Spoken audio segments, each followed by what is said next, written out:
Did you know that one of the most important geopolitical deals in history was the sale of Alaska by Russia to the United States in 1867? At that time, people mocked it as a steward folly, calling it a foolish purchase. Today, Alaska is one of the richest regions in America in terms of resources, geography, and defense. And now history seems to repeating itself. In modern geopolitics, Greenland, the world's largest island, has become the new center of attention. There were even talks of Greenland being for sale, with the United States openly expressing interest. Why would country want to buy frozen lands covered with snow and ice? What makes this territory so strategically important, and how do these land deals reshape world power? Let's dive into the fascinating history into Alaska sale and the geopolitics of Greenland. Back in the 19th century, the Russian Empire owned Alaska, but maintaining this vast distance territory was becoming increasingly difficult. Russia feared losing it in future war, especially against Britain, which had strong control in neighboring Canada. So in 1867, Russia sold Alaska to the United States for just $7.2 million. That's about 2 cents per acre. At that time, critics called America a waste of money, labeling it a barren wasteland of ice. But over time, the purchase turned out to be one of the smartest deals in history. Alaska is rich in oil and natural gas reserves, gold and minerals, fisheries and wildlife, and most importantly, a strategic military position near Russia and Arctic. During World War II and the Cold War, Alaska becomes America's front line of defense against the Soviet Union. Today continues hold immense military importance with US air bases and missiles defense system stationed there. Now fast forward to modern times.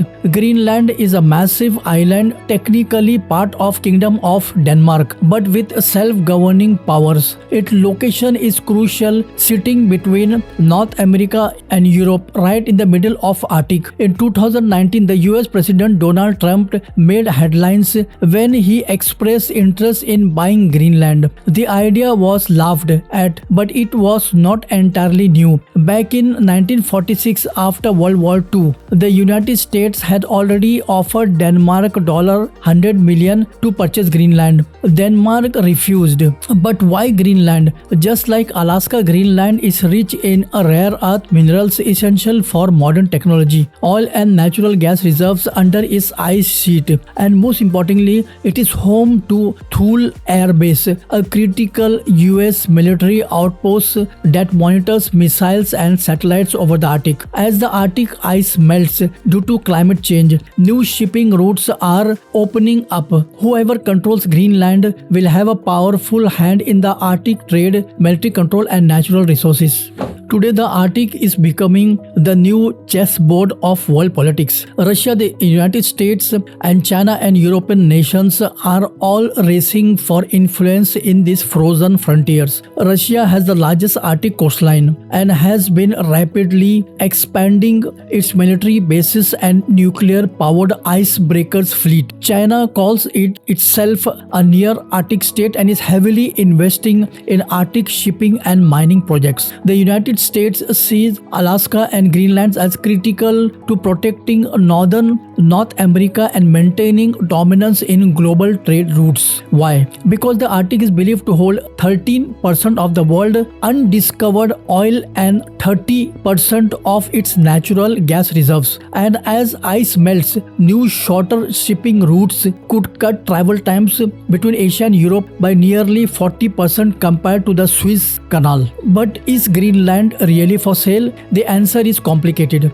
Greenland's government has repeatedly said we are not for sale, yet Greenland does rely heavily on financial support on Denmark. Many Greenlanders want full independence, and some even sees Americans' interest as an opportunity for economic development. From Washington's perspective, buying Greenland would be another Alaska-style move, securing resources and strategic advantages for the future. But geopolitics has changed. Unlike in 1867, today such a transaction would be highly controversial, involving international laws, indigenous and global competitions. The story of Alaska shows how one land deals can completely change the future of the nation. What was once mocked as useless land is now one of the America's greatest treasures. Greenland may be the next chapter in this history. Whether or not it is ever sold, its importance in geopolitics is undeniable. As the climate change